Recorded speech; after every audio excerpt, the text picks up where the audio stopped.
નમસ્તે, તમે સાંભળી રહ્યા છો પ્રેમ અનમોલ હોતા હૈ વાણી. હું છું તમારી હોસ્ટ વાણી. ગયા એપિસોડમાં અલકા મેમે તેમની જાલંધરની ગુપ્ત મુલાકાત વિશે જણાવ્યું હતું. હું આશ્ચર્યચકિત છું અને મેમે પોતે સ્વીકાર્યું છે, રાશિલ અને તું મારા માટે બહુ ખાસ છો. આજે રાત્રે જ્યારે હું તેમની સેવા કરી રહી છું ત્યારે મને સમજાયું કે મેમના દિલમાં અમારા માટે આટલું ખાસ સ્થાન કેમ છે. મેમ કહે છે, પરોપકાર પાછળ પણ માણસનો કોઈને કોઈ સ્વાર્થ હોય છે. કોઈક દિવસ હું તને મારા આટલી નજીક રાખવાનું કારણ પણ કહીશ. પણ આજે રાશિલની વાર્તા એક વળાંક પૂરો કરે છે. તમે સાંભળશો 20 વર્ષ જૂની વાત, જ્યારે પરાગ 13 વર્ષનો હતો અને એક લગ્ન પ્રસંગમાં ગયો હતો. બાળપણનો પહેલો પ્રેમ, 9 થી 10 વર્ષની અત્યંત સુંદર છોકરી રાશિલને પરાગે પહેલી વાર જોઈ અને તેના પર મોહિત થઈ ગયો. ફોઈની પ્રતિજ્ઞા. તે રાત્રે પરાગે તેના ફોઈને કહ્યું હતું, મોટો થઈને હું આની સાથે જ લગ્ન કરીશ. અને મેમે વચન આપ્યું હતું, હું રાશિલ અને તારા લગ્ન થાય તે જોવાની જવાબદારી લઉં છું. હવે 14 વર્ષ પછી પરાગ તેના ફોઈને ફોન કરે છે, ફોઈ, મને રાશિલ હજુ પણ યાદ છે. હવે તમે તમારું વચન પૂરું કરો અને મારા લગ્ન રાશિલ સાથે કરાવો. મેમ જણાવે છે કે પરાગ હજુ પણ રાશિલના વિચાર પર મક્કમ છે અને તેથી જ તેઓ રાશિલને પાછી મેળવવા માંગે છે. આ એપિસોડ અલકા મેમના પરોપકાર પાછળના વ્યક્તિગત કારણને જાહેર કરે છે. એક ફોઈની પ્રતિજ્ઞા અને બાળપણનો પ્રેમ. પ્રેમ અનમોલ હોતા હૈ વાણીમાં તમે સાંભળશો. એપિસોડ 24, ફોઈની પ્રતિજ્ઞા અને બાળપણનો પ્રેમ, મારું ખાસ સ્થાન. અલકા મેમ જાલંધરની મુલાકાતમાં રાશિલના મમ્મી પપ્પા સાથે થયેલી ચર્ચા જણાવીને મૌન થઈ ગયા છે. હું મંત્રમુગ્ધ થઈને આ બધું સાંભળી રહી છું. તેમનું મૌન મને એક અણગમતી અડચણ જેવું લાગ્યું. જાણે વિરાટ કોહલીને સદી ફટકારવા માટે 4 રન જોઈએ અને વરસાદને કારણે રમત અટકી જાય. વાણી, તને ખબર છે, પરોપકાર પાછળ પણ માણસનો કોઈને કોઈ સ્વાર્થ હોય છે. મારા વિશે કહું તો મને મારા આદર અને માન સન્માનથી ઘણી ખુશી મળે છે. તમારા બંનેની મદદ કરવા પાછળ આ સિવાય પણ કારણો છે. કોઈક દિવસ હું તને કહીશ કે મેં તને મારા હૃદયમાં આટલું ખાસ સ્થાન કેમ આપ્યું છે. મેમે ખૂબ જ પ્રમાણિકતાથી પોતાની વાત કહી. 20 વર્ષ પહેલાં, જ્યારે પરાગ 13 વર્ષનો હતો, ત્યારે તે તેની ફોઈ અલકા સાથે એક લગ્ન પ્રસંગમાં ગયો હતો. ત્યાં પરાગે એક 9 વર્ષની અત્યંત સુંદર બાળકીને આઈસ્ક્રીમ ખાતી જોઈ. તે જાલંધરના હરભજનજીની પુત્રી રાશિલ હતી. પરાગ, તું અહીં એકલો કેમ આવી ગયો? હું તને શોધી રહી છું, અલકા મેમે કહ્યું. પરાગ ચોરી પકડાઈ ગઈ હોય તેમ શરમાઈ ગયો. મેમે તે બાળકીના માથા પર પ્રેમથી હાથ મૂક્યો અને પૂછ્યું, આ દીકરી તો બહુ સુંદર છે. બેટા, શું નામ છે તારું? રાશિલ, તેણીએ તેની માતાની પાછળ છુપાઈને કહ્યું. તે આટલી બધી શરમાળ નથી, અત્યારે જ મોઢું છુપાવે છે. એ તો બહુ જ જિદ્દી અને ચંચળ છે. હરબિંદરજીએ હસીને પોતાની દીકરી વિશે જણાવ્યું. તે રાત્રે પરાગે તેની ફોઈને કહ્યું, ફોઈ, મને રાશિલ બહુ ગમી છે. મોટો થઈને હું એની સાથે જ લગ્ન કરીશ. પરાગ, હું આ વાત યાદ રાખીશ. જો મોટા થઈને પણ તને આ યાદ રહ્યું તો હું તમારા લગ્ન જરૂર કરાવીશ, મેમે વચન આપ્યું. 14 વર્ષ પછી પરાગે ફોન કર્યો, ફોઈ, મને રાશિલ હજુ પણ યાદ છે. હવે તમારું વચન નિભાવો અને મારા લગ્ન રાશિલ સાથે કરાવો. અલકા મેમ આશ્ચર્યચકિત થઈ ગયા. ખબર પડી કે રાશિલ હવે લગ્ન માટે તૈયાર નથી. પછી બંગાળના એક સ્ટેશન પર રાશિલ મેમને ખૂબ જ ખરાબ હાલતમાં મળી. મેમની સારવારથી તે ઠીક થઈ. પરાગ આજે પણ મક્કમ છે, ફોઈ, મને તમારા પર વિશ્વાસ છે, તમે તેને મનાવી લેશો. પ્રિય શ્રોતાઓ, એપિસોડ 24એ વિશ્વાસ અને નસીબની અદ્ભુત વાર્તા રજૂ કરી છે. અલકા મેમનું એક વચન કેવી રીતે રાશિલનું જીવન બદલવા જઈ રહ્યું છે તે જોવું રસપ્રદ રહેશે. પરંતુ વાણી માટે મેમના દિલમાં તે ખાસ સ્થાન કેમ છે, આ રહસ્ય આવતા એપિસોડમાં ખુલશે. એપિસોડ 24 સમાપ્ત.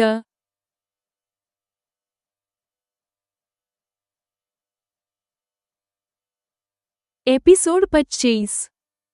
નમસ્તે. તમે સાંભળી રહ્યા છો પ્રેમ અનમોલ હોતા હૈ વાણી. હું છું તમારી હોસ્ટ વાણી. ગયા એપિસોડમાં આપણે જાણ્યું કે અલકા મેમના પરોપકાર પાછળ પરાગની બાળપણની પ્રતિજ્ઞા હતી. આજે મેમ તેમના મિશનના સૌથી મુશ્કેલ તબક્કા પર છે, રાશિલને લગ્ન માટે મનાવવી. તમે સાંભળશો રાશિલનો ફરિયાદભર્યો પ્રેમ. રાશિલ કહે છે, ગુરુ ગ્રંથ સાહિબની હાજરી હોવા છતાં ગુરુદ્વારામાં જ મને પેલા દુષ્ટ જેડનો ભેટો થયો, અને તેથી જ તે હવે મેમને ગુરુ કરતાં પણ પહેલા માને છે. અલકા મેમ અવિવાહિત રહેવાનું રહસ્ય. જ્યારે રાશિલ પૂછે છે કે મેમ પોતે અવિવાહિત કેમ છે, ત્યારે તે જણાવે છે, મારો પ્રેમ એકતરફી હતો. તે ક્યારેય જાણતો જ નહોતો કે હું તેની સાથે લગ્ન કરવા માંગતી હતી. 15 વર્ષ જૂનો એકતરફી પ્રેમ. મેમ રાશિલને જણાવે છે કે તે એક એવા છોકરાને જાણે છે જે 15 વર્ષથી રાશિલ માટે એકતરફી પ્રીત રાખીને બેઠો છે. રાશિલની નૈતિક મૂંઝવણ. રાશિલ લગ્ન માટે તૈયાર છે, પણ એક શરતે, જેની સાથે મારા લગ્ન થવાના છે, તે છોકરાથી હું મારો ભૂતકાળ કેવી રીતે છુપાવીશ? તેનાથી આટલી મોટી વાત છુપાવવી એ અન્યાય હશે. અંતે રાશિલ 50% સંમતિ આપે છે, પણ કહે છે, મેમ, તમારે મારી સંમતિ પહેલા જ તેને મારી આપવીતી જણાવી દેવી જોઈએ. આ સાંભળીને અલકા મેમ તરત જ પરાગને ભારત આવવાનું આમંત્રણ આપે છે. શું પરાગ રાશિલનો ભૂતકાળ જાણીને પણ તેની સાથે લગ્ન કરવા તૈયાર થશે? સંમતિ, શંકા અને ફોઈનું આગામી પગલું. પ્રેમ અનમોલ હોતા હૈ વાણીમાં તમે સાંભળશો. એપિસોડ 25. લગ્નની 50% સંમતિ અને એકતરફી પ્રીતનું રહસ્ય. તમારા લગ્નમાં થોડી જટિલતા આવી શકે છે. તેને આપણે પછી જોઈ લઈશું. એ પહેલા મારે રાશિલને લગ્ન માટે સંમત કરવાની છે. જ્યારે તે માની જાય ત્યારે તારે ભારત આવવું પડશે. અલકા મેમે મનોમન રાશિલના ભૂતકાળનો વિચાર કરતા પરાગને કહ્યું, તમે જ્યારે કહેશો ત્યારે હું ભારત આવી જઈશ. પરાગ દરેક રીતે તૈયાર છે. રાશિલ જ્યારે પણ મેમની સાથે રાત્રે રોકાતી ત્યારે કહેતી, મેમ, જો તમે ન હોત તો કદાચ હું જીવતી ન બચી હોત, અને જીવતી હોત તો પણ એવું જીવન જીવતી હોત જે જીવવા જેવું ન હોત. મેમ, મને ગુરુ ગ્રંથ સાહિબ પર પૂર્ણ શ્રદ્ધા રહી છે, છતાં આજે હું તેમનાથી પણ પહેલા તમને માનું છું. ગુરુ ગ્રંથ સાહિબની હાજરી હોવા છતાં ગુરુદ્વારામાં જ મને પેલો દુષ્ટ જેડ મળ્યો. હું ભટકી રહી હતી પણ મને કોઈ સંકેત ન મળ્યો. રાશિલે તેના ગુરુ પ્રત્યેની આ ફરિયાદ વ્યક્ત કરી. એક રાત્રે મેમે તેને કહ્યું, રાશિલ, હું જાણું છું કે તે એક પુરુષ સાથે બહુ ખરાબ દિવસો જોયા છે, પણ દરેક પુરુષ તેના જેવો દુષ્ટ નથી હોતો. હું ઈચ્છું છું કે હવે તું લગ્ન કરી લે. તમે કેમ મને તમારાથી દૂર કરવા માંગો છો? તમે પોતે અવિવાહિત જીવન વિતાવો છો, તો મને લગ્ન કરવાનું કેમ કહો છો? રાશિલે વાંધો ઉઠાવ્યો. જેની સાથે હું લગ્ન કરવા માંગતી હતી, તેના લગ્ન કોઈ બીજી છોકરી સાથે થઈ ગયા હતા, તેથી મેં લગ્ન ન કર્યા. અલકા મેમે પોતાનું રહસ્ય ખોલ્યું. રાશિલ, તેમાં તેનો કોઈ વાંક નહોતો. હકીકતમાં મારો પ્રેમ એકતરફી હતો. તે ક્યારેય જાણતો જ નહોતો કે હું તેને પ્રેમ કરું છું. જ્યારે મેં કહેવાનું નક્કી કર્યું ત્યારે બહુ મોડું થઈ ગયું હતું. હું જ્યારે તેના ઘરે પહોંચી ત્યારે તેના લગ્ન થઈ રહ્યા હતા. મેમે પોતાની ભૂલ સ્વીકારી. રાશિલ, આવો એકતરફી પ્રેમ આજે પણ અસ્તિત્વમાં છે.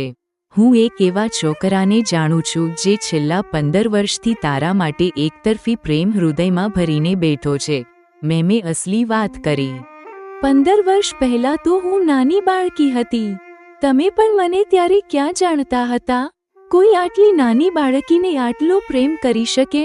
અને તમને કેવી રીતે ખબર કે તેના મનમાં શું છે? રાશિલે આશ્ચર્ય સાથે પ્રશ્નો કર્યા. હું તમારી વાત ટાળવા નથી માંગતી, પણ મોટો પ્રશ્ન એ છે કે હું લગ્ન કરું તો પેલા છોકરાથી મારો ભૂતકાળ કેવી રીતે છુપાવીશ? તેનાથી આટલી મોટી વાત છુપાવવી એ તેની સાથે અન્યાય હશે, રાશિલે પોતાની મજબૂરી જણાવી. તેથી મેમ, મારી સંમતિ પહેલા તમારે તેને મારી આખી વાત જણાવી દેવી જોઈએ. જો તે પછી પણ લગ્ન માટે તૈયાર રહે તો જ આપણે આગળ વાત કરીશું. અત્યારે તમે મારી 50% હા સમજો, રાશિલે નિર્ણય મેમ પર છોડ્યો. બીજા દિવસે મેમે પરાગને ફોન કર્યો. પરાગ, તારી અનુકૂળતા મુજબ તું ભારત આવી જા. રાશિલ સંમત થતી લાગે છે, પણ એ પહેલા મારે તારી સાથે કેટલીક વાતો કરવી છે. ઓછામાં ઓછું 1 મહિનો રોકાવવાની તૈયારી સાથે આવજે.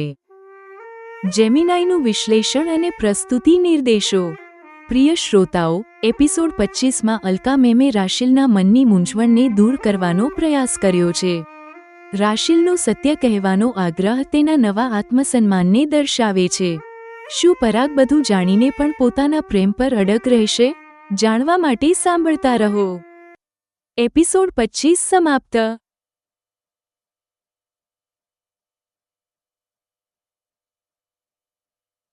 એપિસોડ 26. નમસ્તે અને સ્વાગત છે તમારું પ્રેમ અનમોલ હોતા હૈ વાણીમાં. હું છું તમારી હોસ્ટ વાણી. ગયા એપિસોડમાં રાશિલે 50% સંમતિ આપી. ત્યારબાદ અલકા મેમે પરાગને ભારત આવવાનું નિમંત્રણ મોકલ્યું. હવે હું મારા ઘરે પાછી આવી ગઈ છું, પણ મારા મનમાં એક નવી અને ઊંડી જિજ્ઞાસા છે. અલકા મેમના વિશેષ અનુરાગની પાત્ર હું કેમ બની? આજે જ્યારે હું આળસમાં હતી ત્યારે એક અજાણ્યા નંબર પરથી મને કોલ આવ્યો અને રાશિલે મારી ઊંઘ ઉડાડી દીધી. તમે સાંભળશો ચોંકાવનારો ખુલાસો. રાશિલ જણાવે છે કે અલકા મેમના દિલમાં મારા માટે વિશેષ સ્થાન કેમ છે. તેમના એકતરફી પ્રેમનું 15 વર્ષ જૂનું રહસ્ય એક એવી વ્યક્તિ સાથે જોડાયેલું છે જેના પર મને મારા કાન પર વિશ્વાસ નથી આવી રહ્યો. તે વ્યક્તિ મારા પોતાના પિતાજી છે. ભાગ્ય કે સંયોગ? શું ખરેખર આ દુનિયા આટલી નાની છે? હું આ અવિશ્વસનીય સંયોગને મારા તર્કથી સમજવાનો પ્રયત્ન કરું છું. શું મેમનું અવિવાહિત રહી જવું એ વંચિત નારીઓના ભાગ્યને કારણે થયું? સ્વર્ણિમ શિક્ષિકાનો સંકલ્પ. અલકા મેમની પ્રેરણાથી હું એક શિક્ષિકા તરીકે મોટું લક્ષ્ય રાખું છું. હું પ્રિન્સિપાલ કીર્તિ મેમને વચન આપું છું કે મારી વિદ્યાર્થિનીઓ ગણિતમાં 100% માર્ક્સ લાવશે અને આવું કરવા પર મને મળશે સ્વર્ણિમ શિક્ષિકાનું ટાઇટલ. મેમનું પ્રોત્સાહન. હું મારી વિદ્યાર્થિનીઓ માટે સખત મહેનત અને મફત ટ્યુશન શરૂ કરું છું. ત્યારે અલકા મેમ પોતે સ્કૂલ આવીને મને કીર્તિ મેમની સામે પ્રોત્સાહિત કરે છે. એપિસોડના અંતે જ્યારે હું કીર્તિ મેમ સાથે જઈ રહી હોઉં છું ત્યારે અલકા મેમ મને રોકે છે. શું તે મારા પિતાજી સાથે જોડાયેલા રહસ્ય વિશે વાત કરશે કે કોઈ નવું મિશન સોંપશે? જાણવા માટે સાંભળતા રહો પ્રેમ અનમોલ હોતા હૈ વાણીમાં. તમે સાંભળશો એપિસોડ 26. એકતરફી પ્રેમ, મારા પિતા અને સ્વર્ણિમ શિક્ષિકાનું લક્ષ્ય. બીજી સવારે હું મારા ઘરે પાછી આવી ગઈ. મારા મનમાં હવે રાશિલ પરાગ પ્રેમ કથા જાણવાની સાથે એક બીજી વાત જાણવાની જિજ્ઞાસા થઈ છે. એવી કઈ વાત છે જેના કારણે હું મેમના વિશેષ અનુરાગની પાત્ર બની છું? 2 દિવસ પછીની વાત છે. સવારે હજી હું આળસમાં પથારીમાંથી ઉઠી પણ નથી. મને મોબાઈલ પર ઇનકમિંગ કોલ આવતો દેખાયો. આ વોટ્સએપ વોઇસ કોલ છે. આ મને કોઈ અજાણ્યા નંબર પરથી આવી રહ્યો છે. છતાં પણ મેં કોલ રિસીવ કર્યો. મને એક જાણીતો સ્ત્રી અવાજ સંભળાયો, ગુડ મોર્નિંગ વાણી. સાંભળતા જ મારી આળસ ક્ષણભરમાં દૂર થઈ ગઈ. આ રાશિલ છે. Good morning Rashil. વહેલી સવારે જ આજે મારી યાદ આવી ગઈ તમને. તેના મધુર અવાજ સાથે મારી સવાર સુધરી ગઈ. વાણી, અત્યારે અહીં કેલિફોર્નિયામાં રાત થઈ છે. શું વાત છે? અત્યારે તમે સૂતા હતા શું? રાશિલે હસતા પૂછ્યું. રાશિલ આજકાલ અલકા મેમના ઘરે જ્યારે મારું ડિનર અને રાત્રિ રોકાણ હોય છે ત્યારે તે મને તમારી જ બદલાયેલી જિંદગીની વાર્તા કહે છે. તમારી ગેરહાજરીમાં અમે તમારી વાતો કરીએ છીએ. તમે કહો, શું તમે અને મેમ મારી ગેરહાજરીમાં ક્યારેય મારી પણ કોઈ વાતો કરતા હતા? હું મારા મનમાં ચાલતા પ્રશ્નનો ઉત્તર જાણવા આતુર છું. હા, ક્યારેક એવું થતું હતું, પણ તમે આ કેમ પૂછી રહ્યા છો? રાશિલને ઉત્સુકતા થઈ. મેમના મનમાં મારા માટે વિશેષ અનુરાગનું કારણ જાણવાની જિજ્ઞાસા થઈ રહી છે. મેં રાશિલને સ્પષ્ટ કહી દીધું. આ તમે તેમની પાસેથી જ સાંભળો તો સારું રહેશે. છતાં મોબાઈલ કોલમાં હું એક હિન્ટ આપી શકું છું. ખરેખર અલકા મેમ પોતાની યુવાનીથી મનોમન એક છોકરા પ્રત્યે એકતરફી પ્રેમ રાખતા આવ્યા છે. ત્યારનો એ છોકરો અત્યારે તમારા પપ્પા છે. રાશિલે બિલકુલ અવિશ્વસનીય વાત કહી. આ મને ચોંકાવી દે તેવી વાત છે. આ હું શું સાંભળી રહી છું? મને તો મારા કાન પર વિશ્વાસ નથી આવી રહ્યો. મને આશ્ચર્ય થયું. શું ખરેખર આ દુનિયા આટલી નાની છે? અલકા મેમનું અવિવાહિત રહી જવું કદાચ પીડિત નારીઓના ભાગ્યને કારણે થયું છે, જેથી તેમને આશરો મળી શકે. અલકા મેમ મારા આદર્શ બની ગયા છે. દૃશ્ય પરિવર્તન. મેં પ્રિન્સિપાલ કીર્તિ મેમને વચન આપ્યું છે કે આ વખતે ગણિતમાં ઓછામાં ઓછી 5 વિદ્યાર્થીનીઓ 100% માર્ક્સ લાવશે. વાણી, જો એવું થયું તો તમને હું સ્વર્ણિમ શિક્ષિકાનું ટાઇટલ આપીશ, કીર્તિ મેમે ઉત્સાહથી કહ્યું. એક દિવસ અલકા મેમ સ્કૂલ આવ્યા. તેમણે કીર્તિ મેમની સામે મારા ખૂબ વખાણ કર્યા. વાણી, તમે જે કરી રહ્યા છો તે અન્ય શિક્ષિકાઓ માટે આદર્શ છે. જ્યારે બધા જઈ રહ્યા હતા ત્યારે અલકા મેમે મને રોકી. વાણી, તમે 1 મિનિટ રોકાઈ જાઓ. જેમિનાઈનું વિશ્લેષણ. પ્રિય શ્રોતાઓ, એપિસોડ 26એ એક મોટું રહસ્ય ખોલ્યું છે. અલકા મેમનો એકતરફી પ્રેમ વાણીના પિતા છે. આ સત્ય વાણીના જીવનને કેવી રીતે બદલશે? મેમે વાણીને કેમ રોકી? શું તે હવે બધું સત્ય કહી દેશે? જાણવા માટે સાંભળતા રહો. એપિસોડ 26 સમાપ્ત.